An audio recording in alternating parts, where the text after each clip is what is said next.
Every mapmaker who ever trudged through the valley of Windlebrook drew the same impossible sight, a thick smear of green in the middle of snow-washed hills. No matter how meticulously they sketched the roads and rivers, the forest that bordered the village refused to match the seasons.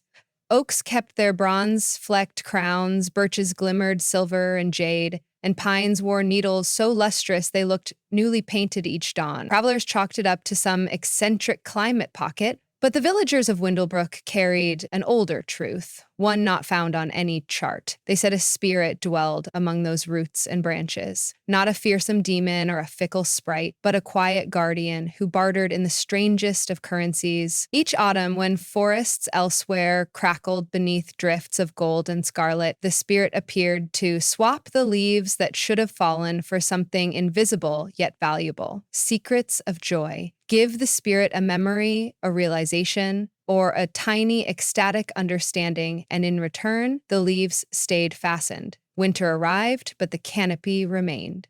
The trade left Windlebrook's people lighter in heart, and its trees heavy with green. A grand exchange whispered about around hearths while frost laced the window panes. 12-year-old Melia Greer heard these tales from her grandmother long before she could read. Grandmother Dova's voice cracked like a well-used fiddle, rich with both melody and wear, and it carried the hush of wind between trunks when she spoke of the spirit. "You'll know it by the hush," she would say, knitting thick socks for long nights. "The world stills, even the creek draws in a breath, and then you know it stands behind you. Offer your secret willingly, don't toss it like scraps, and you'll walk away warmer than any coat could make you." When Milia was younger, she half believed and half pretended. She liked the idea of a forest spirit, but she liked the way people's eyes softened while telling the story even more. They turned adults gentle, as though remembering something just out of reach, yet she had never seen evidence. The trees stayed green, that much was obvious. Still, the bargain felt too fanciful to rest entirely on fact. As the years passed, other things commanded her attention. Her father's woodworking shop, her mother's lessons in sums and letters, the games shouted across the common. But that autumn, the first year she was deemed old enough to visit the forest without parents, the memory of her grandmother's words pulsed louder than school bells. Windlebrook's autumn festival always took place on the day the first maple beyond the village gate dropped a single leaf. Harvest wagons emptied their bounty, children paraded gourds carved into lanterns, and once dusk arrived, a hush spread that had nothing to do with fatigue. The lanterns winked out one by one. Villagers donned their thickest cloaks and walked the short path to the tree line, each carrying nothing except what their hearts wanted to share. Milia clutched her cloak around her slender frame, snow-blue eyes flicking toward her friends who lingered in clusters. They were all newly initiated to the annual pilgrimage, and they jostled each other with nervous humor, yet she felt distant from them, not because of fear, but because she already carried a secret so buoyant it practically pulled her off the ground. 2 weeks before, she had woken at dawn and slipped into her father's workshop. The smell of cedar curls and beeswax had coated the air. On his bench, half hidden under oak shavings, lay a carved, horse-small, unfinished, limbs stiff, but unmistakably intended for her next birthday. Seeing it had filled her with a happiness so sudden she'd gasped. Not the wooden horse itself, but the evidence of her father's love in every tentative stroke. She had intended to retreat quietly, but a floorboard had creaked, and her father, all sawdust in his beard, had turned in surprise. His cheeks colored. Instead of scolding her, he placed a finger to his lips, then gestured for her to come closer, and sand a ridge smooth with him. They'd finished before breakfast, laughing at the secret pact forged between them. Melia had floated through the following days with that memory glowing inside her. At first, she thought the secret too personal to relinquish, but the nearer the festival approached, the more she sensed the spirit's trade was precisely for such moments. Grandmother Dova said, "Secrets of joy aren't the same as secrets of shame. They aren't burdens, they're gifts that multiply when shared." And so Miliel decided to offer the memory, trusting it would not vanish but deepen somehow. The villagers reached the clearing they considered sacred ground. The forest here widened into a circle of bare earth where no grass ever grew. In the moonlight, the encircling trees appeared like silent chorus members awaiting cue. Though the air should have reeked of rot from piles of fallen leaves, it smelled of pine resin and something damp and bright. Some said tears of the river, others said breath of stars. Melia inhaled deeply and felt her heartbeat slow until it matched the hush all around. Even the wind held still, as though propped on tiptoe. One by one, villagers stepped into the middle, closed their eyes, and spoke. Some whispered, others spoke clearly. Their words vanished in the hush, as though absorbed by ground or canopy. An elderly fisherman talked about watching dawn break over still water. A young mother recalled the first time her infant recognized her face. A stoic blacksmith admitted that every Saturday he danced alone in his forge to fiddle tunes no one else would ever hear. After each offering, listeners felt a gentle hush pass through them like a cat brushing one's leg, and the speaker would smile faintly, step back, and look upward at the trembling leaves that had not yet surrendered to gravity. Melia's turn arrived sooner than she expected. She set both boots upon the bare earth and tried to steady her voice. "My secret," she said, quieter than intended, "is that 2 weeks ago I saw my father carving a present for me. I knew he'd meant it to be a surprise, but instead of spoiling it, it made us happier. We finished the carving together before anyone else woke. I have never felt so trusted, she searched for the word, so woven into someone else's heart." She closed her mouth, thickened like snow piling in clouds before a storm. Then something brushed the nape of her neck, colder than night air, yet comforting, and she knew, without turning, that the spirit accepted her gift. The sensation slid through her skin into her bones, leaving behind weightlessness. She stepped back to the circle's edge, head light, and an irrepressible grin stretched across her face. Just then, high above, a single oak leaf shivered. Instead of releasing to the wind, it seemed to dissolve, turning first translucent, then into thousands of tiny specks of greenish light that spiraled upward and dissipated against the stars. A soft gasp moved through the crowd. Elder Thane, keeper of village lore, nodded in satisfaction. The exchange had been sealed. The ceremony continued until every villager had spoken.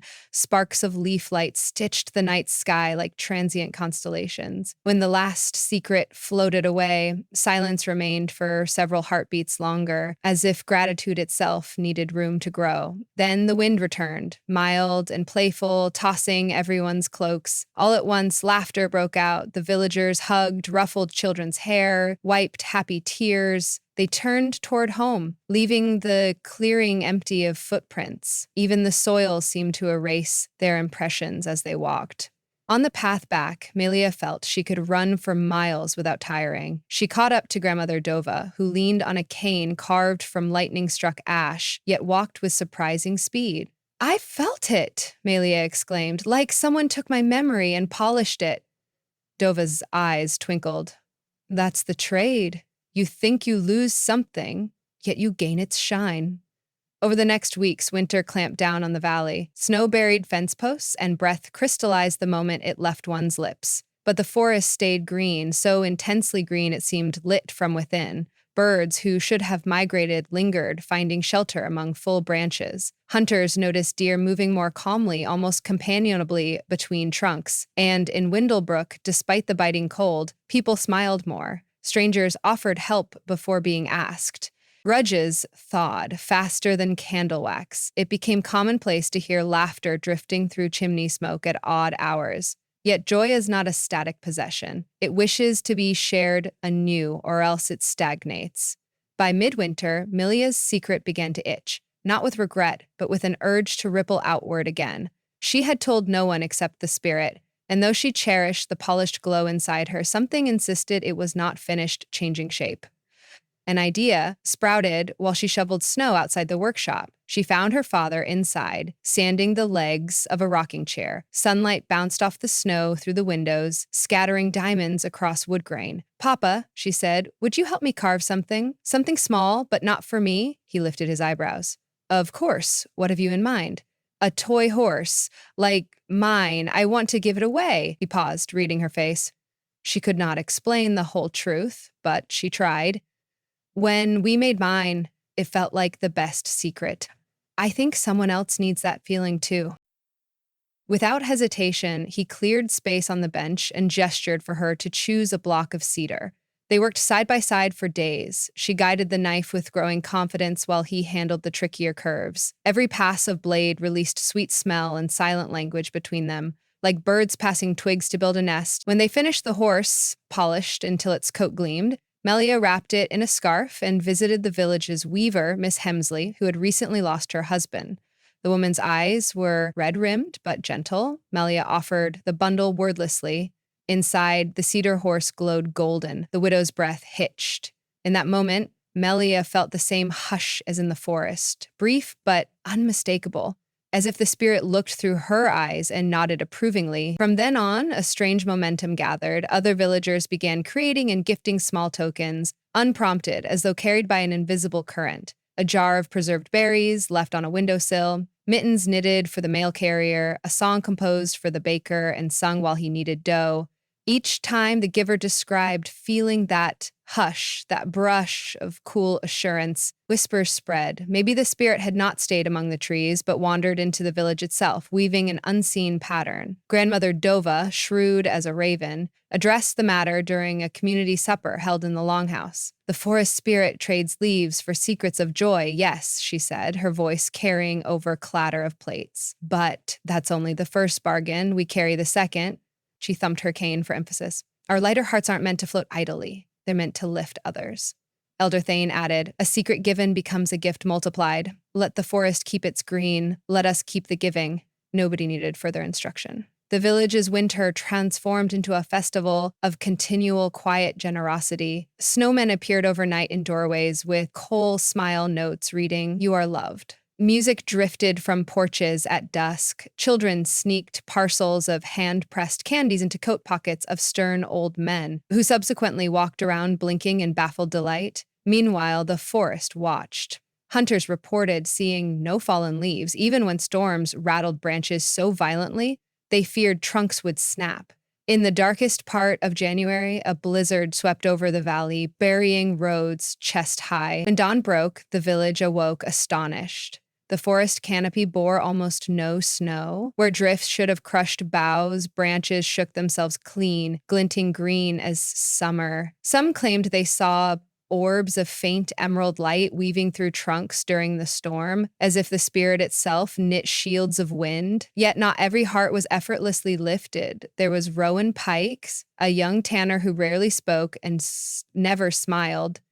Orphans of a fever, he and his sister Brenna ran the tannery, bequeathed by their father. Brenna possessed a laugh like bells, but Rowan moved as though shackled to unseen irons. Gifts left at his door were returned politely yet coldly. Children avoided his stoop where hides hung to dry. Melia, remembering the polished glow of her first secret, felt a tug each time she saw Rowan. She sensed he carried no supply of joy to trade and therefore no method to lose his heaviness. On a night so bitter even chimney smoke seemed to shiver, she gathered courage.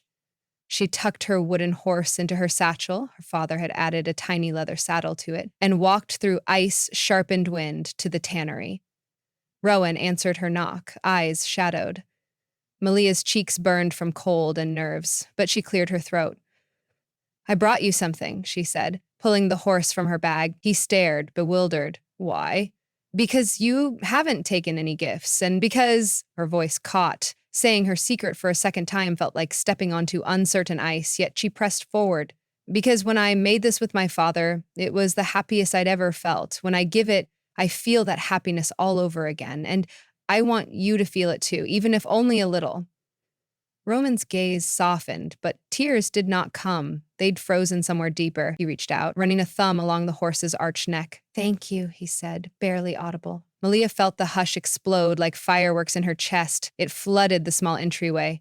Rowan startled, eyes darting around, perhaps expecting wind to howl or lanterns to flicker. Melia simply smiled. She turned to leave, but he stopped her. Would you like to come in for a moment? The fire's warm, and Brenna's brewed winterberry tea. Inside, the tannery's front shop smelled of leather and ash. Yet a gentle warmth spread from the hearth where Brenna waved, delighted to see her visitor. They drank tea, shared simple stories. Rowan spoke little, but listened fiercely. When Melia left, the night felt less brutal, as though someone had trimmed its fangs. The next morning, Brenna visited the Greer workshop to ask for tips on carving a small fox. Rowan wants to try his hand, she admitted, cheeks flushed. Wordlessly, Melia's father handed over tools, and Melia offered scrap cedar blocks. The hush returned. By February, the tannery's overhanging eaves sported carved animals of all varieties, painted in bright oils and given to children who passed by. Rowan still rarely smiled, but the lines around his mouth loosened. People began nodding to him in the street. He nodded back. Winter waned. Birdsong, suppressed for months, tested a note here, another there. Snow retreated, unveiling soil that smelled hungry for seeds. Finally, the moment came when villagers expected the forest to loosen its grip on green. Everyone wondered, would the spirit allow leaves to fall now that warmth approached? Or had the bargain changed forever? On the first day of thawing rivers, the village gathered at the same clearing. Melia, now accustomed to the hush, felt it before she saw the spirit's sign. High among the branches, leaves shook loose, yet not in decay. They detached whole and shining, spinning downward like emerald coins. When they touched the ground, they melted into drops of water that soaked quickly into soil, leaving behind nothing but the faint scent of sap. Elder Thane spoke reverently. The spirit trades life for life. The leaves return to earth so the roots may drink. Our secrets of joy nourish the forest. The forest now feeds spring. Melia sensed more. She closed her eyes and felt the hush settle inside her, not as a visitor, but as a resident. The trade no longer required a secluded nighttime ritual. Each act of shared joy, each carving and song and mitten had become part of an ongoing conversation between people and spirit, forest and village, giver and receiver. Joy flowed outward, returned enriched, then flowed again, an ecosystem as real as roots and rainfall. When she opened her eyes, she saw Rowan standing near the edge of the circle, a cedar fox in his hand. He caught her gaze, lifted the carving slightly as if in toast, and for the first time anyone could remember, smiled. Spring erupted in a frenzy of color and birdsong. The forest, freed of old leaves, grew new ones so quickly they unfurled like flags. Wildflowers speckled meadows. Windlebrook's people planted their fields while humming tunes others had invented in winter. They had no shortage of energy. Hearts unburdened by hoarded joy beat lighter, stronger. Years later, travelers still marveled at the wintergreen forest and the uncanny cheerfulness of Windlebrook, yet maps began to add a note. Beware, despair may be relieved upon passing through. Some scoffed, but merchants noticed that their worries felt thinner after a fortnight's trading there. Children begged parents for detours through the valley, and though the phenomenon defied the laws of nature according to distant scholars, the villagers knew the explanation was simpler than botany or meteorology. A spirit traded fallen leaves for secrets of joy. It left the trees evergreen through winter, and the villagers lighter in heart. And then those villagers, carrying pockets full of brightened secrets, discovered the delightful truth that joy, once traded, is never lost. It only changes hands, growing greener with every exchange.